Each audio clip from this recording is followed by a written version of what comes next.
It's what you're doing, making me feel like I'm falling. Hi guys, for today's video, we're doing something that I have wanted to do for a year now? I think it was last summer, or maybe it was was it 1 or 2 summers ago? We are now going to be finally painting on my wooden letters. I have bought a box of them. If you want wooden letters to paint your name, I'm just gonna throw it out there. Highly recommend the one that I got. I'm gonna link it down below. There are 8 letters in the name Bellamena, so this is gonna be quite a process painting all of these letters. But I think it'll probably be worth it because it'll probably be fun to have Bellamena on the shelves. I don't know. So I'm excited. You can tell by my tone, I sound very excited. Kind of. Let's get started painting on these letters. Okay, so here we have the B to the E to the L, L, A. Move that up. M-E-N-A to spell Bellamena. It is going to be quite a process to paint all 8 of these letters. Usually I only paint 3 things max in an episode, so 8 letters is a lot, but I need the full Bellamena. I keep telling myself it'll be worth it. Each of these letters are made from compressed wood, and they're around 3/4 of an inch to an inch thick. They're roughly the size of my hand, which doesn't really give you a good reference. I think they're like 6 inches in height. To start off painting the letters, I took out this white acrylic Craft Smart paint. This is not actually gesso. I do use it like a gesso. Wood tends to be very porous, kind of like a sponge, and it soaks up a lot of your paint. Basically, the idea is that you give a nice coat of this paint to the wood to make sure that your wood is not absorbing all of your paint and basically wasting all of your time. So instead of mixing together all of my colors and putting them directly on the wood, I like to add a nice white base coat first. I should probably just buy myself some real gesso, but honestly, I feel like the effects of using this white Craft Smart paint is so similar to actual gesso that I might just stick with this. I had to clean off my hands. And now we're ready for some paint. I'm dipping into this pink neon pastel paint, my new favorite type of color. The neon pastels have my heart. I also mixed together some neon pastel peach paint. There are going to be some letters that are a mix between colors in the rainbow. For example, peach is a mix between pink and orange.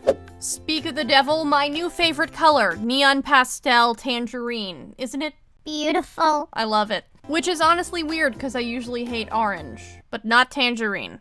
For the second L in Bellamena, I used a neon pastel lemon yellow. Lemoncello, lemon yellow on the yellow. I don't know, I'll stop.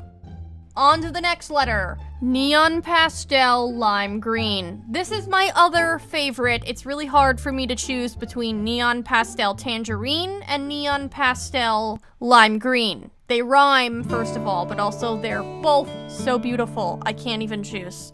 For the M, I chose aquamarine. This is fitting because I have often said my favorite color is aquamarine, and my name starts with an M. Oh my gosh, I just realized my favorite colors rhyme. Tangerine, aquamarine, lime green. I don't know if this means anything, but wow. For the E in Mena, I added a light blue color because we're going in order of the rainbow.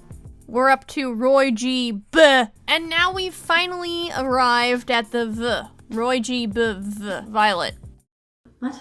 For the N, I went for more of a classic purple color. And then for the last A, there's a lot of A's in Bellamena. Actually, there's only 2 A's. What am I talking about? Anyway, for this last A, I did like a pinky purple, I guess a neon magenta. And we're done. Wow, it's beautiful. We're not actually done. I had to flip each of the letters over and paint the back side of each of those. Now we can admire the beauty of each of these colors in the neon pastel rainbow. Oh, I love it. So pretty. Yeah, I like that. Once I had finished basically painting the background color for each of the letters, I then started to add some details and things to decorate the letters.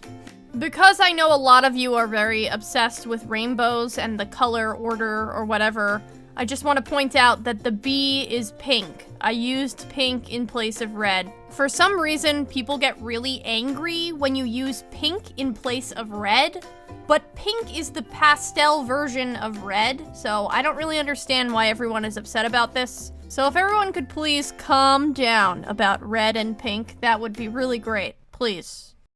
To finish up these tiny little cherries, I added some white highlights to each of them to make them look a little bit more juicy. And now we're moving on to the E. For this letter, I decided to go a little bit more on the basic side. I just decided to make some balls or dots. Dots is probably a better word. Gumballs, maybe. I don't know what they're supposed to be. Just dots. Polka dots. I feel like the orange and the pink dots were looking kind of diseased, so I added some purple to make things look less like it was sick. I don't know why. I was looking at it and I was like, why does it look like the chicken pox or something? To finish this up, I added some white highlights to each of the gumballs. And now we're moving on to the tangerine L. For this one, I decided to make a pattern of blue, green, and pink stripes. Because there were so many letters, I didn't want each of the designs to be too overcomplicated. I just wanted something that was simple, succinct, and fun. I've personally always been a really big fan of stripes. I know stripes are pretty divisive. Either you love them or you hate them. I love when they're on t-shirts. They're great. I added some white highlights to make this look a little bit more like it was popping, and we're gonna move on to the next letter. Yes, the limoncello yellow.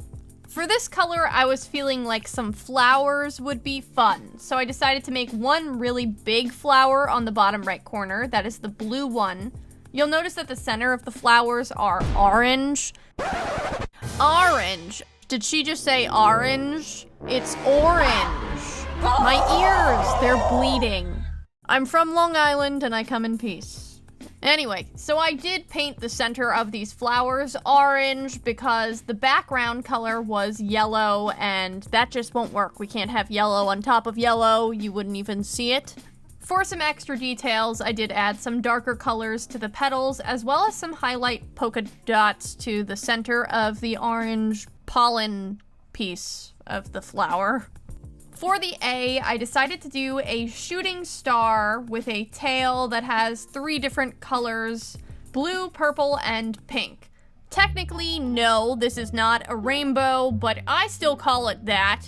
Blasphemy, I know. This can be wildly upsetting to a lot of people, but for me, it's just the easiest way to call it a rainbow shooting star. I realize it's not an actual rainbow. I feel like this falls into a pet peeve category. In my Draw Your Journal, I actually have a page called Draw Your Pet Peeves. And I genuinely don't even know what I would put for it because I don't think I have any pet peeves. Maybe it's because I'm a third child and I'm more whatever, like everything is probably fine. I think I'm probably doing the pet peeves that people get upset by more than actually having a pet peeve. That's very off topic. I'm very off topic right now. Okay, we're gonna focus. I am painting some lightning bolts on the aquamarine M. Those look really cool. I like them. I added some highlights and we're gonna move on to the E. This one might be my favorite letter. So I had some yellow mixed into my white Posca paint pen just on the tip of it, and it kind of made it look like the clouds had a little bit of sunshine on it. And then once that ran out, I dipped my white pen into some pink and then some orange, and it kind of looks like an orange, pink, yellow ombre, which I think is honestly really cool. Moving on to the letter N. I took out my yellow Posca paint pen and I decided to paint some crowns on it. On my channel banner, I actually have a bunch of different little doodles, and one of them is a crown. I just really like drawing crowns sometimes. I feel like it's a fun and easy thing to draw. For my magenta A, I decided to paint some blue hearts on it. After I added the blue hearts, I added a purple shadow to the right side, and I also added some white highlights and some white stars to the background. Once that was all done, I took out my Krylon Crystal Clear acrylic finisher. It's kind of similar to my Mod Podge spray. It's just an acrylic coating that locks all of the paint in and also leaves a nice glossy finish. I really thoroughly sprayed each of the letters to make sure they were nice and glossy.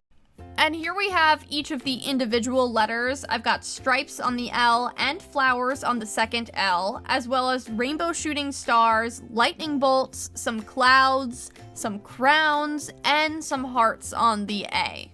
I have to say, initially when I painted these letters in the neon pastel colors, I didn't even want to add things on top of it. I thought the letters looked so nice with just the neon pastels. But then after I added all of the little doodles on top of each of the letters, I do think it came together really nicely. I'm honestly most excited that I can put these letters behind me on my shelf. I've been wanting to have Bellamena spelt out behind me for a year, and now it's finally done, and I really like the way it turned out. I hope you guys enjoyed this video. If you want to see me paint on other things, I do have a playlist dedicated to me painting on random objects. I will link that in one of these two boxes. Thank you guys so much for watching, and I'll see you next week for another video. Bye!